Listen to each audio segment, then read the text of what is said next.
kumwambia Mheshimiwa William Ruto, shame on you. Wewe ni leader, wewe ni kiongozi wa taifa, wewe ni baba wa taifa, hufai kupishana na viongozi wa upinzani.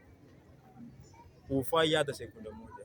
Kama walikuwa wamekosea, ulikuwa unafaa utume Mombasa zako na kina Sudi wao wenyewe wapweke.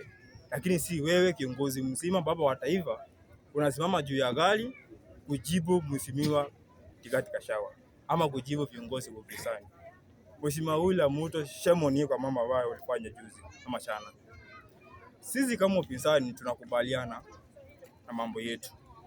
Lakini kama ilikuwa Mheshimiwa Gachagua alikuwa amezungumza uongo, haungekuja kuchukua kufanya nini kumjibu. Inaonyesha kana kwamba mambo ambayo Mheshimiwa Rigathi Gachagua alizungumza akiwa huko maeneo ya Meru, yani Kirinyaga, ilikuwa ni mambo ya ukweli.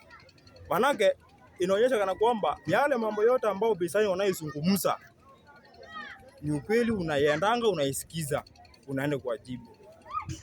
Ifai kiongozi kusikiza mambo ya upinzani. Upinzani wako na haki yao ya kupweka. Wanapopweka wewe waache fanya nini? Wapweke. Hiyo ndio kazi yao. Because hawana wavizi, hakuna Mheshimiwa Gachagua hawana wavizi, Matiang'i hawana wavizi, Kalonzo hawana wavizi. Wewe ndio kazi yao ya kupweka, na kazi yao kupweka ni kwa sababu wewe kama rais haufai hata sekunde moja kusimama kuwajibu wao. Mambo ambayo ulifanya sisi kama Wakenya hatufurahi hata kidogo.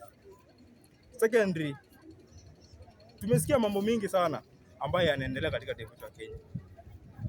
Mambo ya fedha kuibiwa na mambo mengine, wewe kama rais unafaa kushughulikia hilo.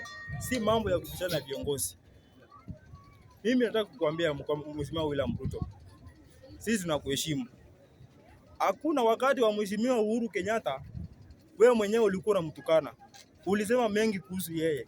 Lakini hakuna siku hata moja Mheshimiwa Uhuru Kenyatta alisimama juu ya gari kukujibu. Hakuna siku hata moja alisimama juu ya gari kujibu vibaraka vyako. Lakini wewe ukisimama kwa gari kujibu viongozi wa upinzani, hiyo ni picha mbaya hata kwa dunia yote. Kidogo tu. Mwanabali nitaka kujibu